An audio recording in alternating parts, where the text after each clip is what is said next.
আরে কপালে এই অবস্থা, এই ঘরের মধ্যে এগুলো কি? পারভিনের সাথে কোনো সম্পর্ক? হ্যাঁ, পরকীরের সম্পর্ক আছে। এই নিয়ে আমরা গেছে মাসে 17 তারিখ ধরছি রাত্রে, পোলাপান নিয়ে আমরা ধরছি হারে। তারপর হে স্বীকার করে না, সে আমগুলো আমি উল্টোবেল মামলা করছি। আর বাসুর বলতে 2 বছর, কিন্তু উঠা বসা শোয়া মানে তার ঘরে যাইতেছি করতে, সে তো তার চাচি হয় সম্পর্কে। তারপর যাইতেছে, আমরা বলতেছি যে চাচির সাথে এত কিসের সম্পর্ক, কিন্তু আমার ভাসুর আমাদের সাথে খারাপ ব্যবহার করে, বউরে মারধর করে, বউরে দেখতে পারে না। কিন্তু কইতেছে যে তুই বউ তালাক দিবি, তারপর হ্যাঁ লাগে বিয়ে বইবে হে। আর আমরা যদি মামলা করি হে ওই করে ওই কোর্ট কাবিন করবে। এবার রাহাত কয় কি কয়, আমি বিষ খাম, আমি তোরেও নিমু না আর ওই করবো না, ওরা ছাড়তেও পারবো না, বউ ছাড়তে পারবো না।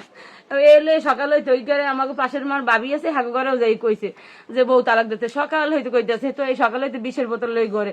তারপর হ্যাঁ বউরে ডাকিয়ে নিয়েছে, হে লাইভেও মনে হয় ছাড়ছে ভিডিও করিয়া, যে কি যেন কইছে তো আমরা জানি না, আমরা ঘরে ছিলাম। তারপর হ্যাঁ বউ গেছে, যাইয়া হ্যাঁ বউ কইতেছে পাদের মাপ চা, কয় আমি তোর তো তালাক দিতে কইছি, আমি তালাক দিয়েছি, কিন্তু আমার মাফ করে দিস, আমার এই চেহারা তোর দেখতে পারবো না। তারপর ঠিক করতে ছাড়বো, পরে আমরা খাল পারে গেছি, যাইতে এর মুখ দিয়ে লাড্ডুখানা বেরিয়ে গেছে। বউরে কি তালাক দিছে? না না, ওই মুখই মানে ওই কইতাছে যে তোরে তালাক দিতে কইতাছে, তালাক দেওয়ার ই করতে কইতাছে। বলতেছে যে পরকীরে করে যে মহিলা পারবিন, ও বলতেছে। তারপরে ওর নামে গাড়ি লিখে দেবা, তারপরে ওর 5 কাঠা জায়গা লিখে দেবা, ও ঘরে দিয়ে রাজরানি করবে, এইসব অনেক কিছু আমার কাছে চাচির প্রেমের কারণে। তারপরে এরকম অনেক আমরা যাই দেখি কি চাচি বাদ বাড়ি দিতেছে, খাইতেছে। তারপরে একদিন রাত্রে মানে আমার হ্যাঁ একটা বন্ধু গেছে আমাদের বাড়িতে, তাই আমার জালে কামতেছে, ভাবি তোমার কি হয়েছে?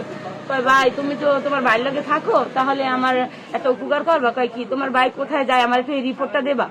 হ্যাঁ এক জায়গায় ওই বিড়ি টিড়ি খাইছে, খাওয়ার পরে সে দেখতেছে যে যাইতেছে, তারপর তারা ধরছে, আমাদের নিয়েই ধরছে। তারা ধরছের পর সে একটা মামলা বসাইছে, তার নাকি ওই মামলা বসাইছে, ওই মহিলা বসাইছে মামলা। ওই মহিলা যে পরক্রিয়া করে পারবিন যার সাথে, সে তার কাছে মামলা বসাইছে পর।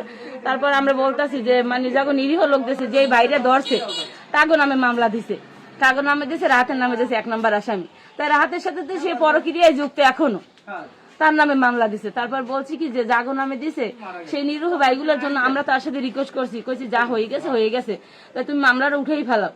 উঠে না, সে এখনো তার সাথে পরকীয়া প্রেম চালাইতে, সেই রেকর্ড গুলো আমার কাছে আছে। এখন রাহাতের কি অবস্থা, কোথায় নিয়ে গেছে? এখন মঠবাড়ি নিয়ে গেছে রাহাতের, আমরা যাইতেছি সেইখানে। কি অবস্থা? হ্যাঁ বিষ খেয়েছি, কি অবস্থা আমরা তো বলতে পারি না।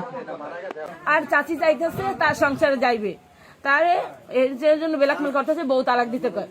আর সে সেই প্রেশারে মানে বিষ খেয়েছে। মূল কারণ হলে এটা ওই মহিলার সাথে পরকীয়া আছে, ও ভয়ভীত দেখাইছে। কার সাথে পরকীয়া আছে রিপনের বৈশতে। হ্যাঁ পারভিনের সাথে রাহাতের সাথে সম্পর্ক। হ্যাঁ তালাক দিয়ে দেখায়। হ্যাঁ যদি তুমি তালাক না দাও তাহলে আমি তোরে বিবাহ করবো, না হয় তোরে ফাঁসিতে ঝুলাম। এই কারণে সে বিষ খেয়েছে।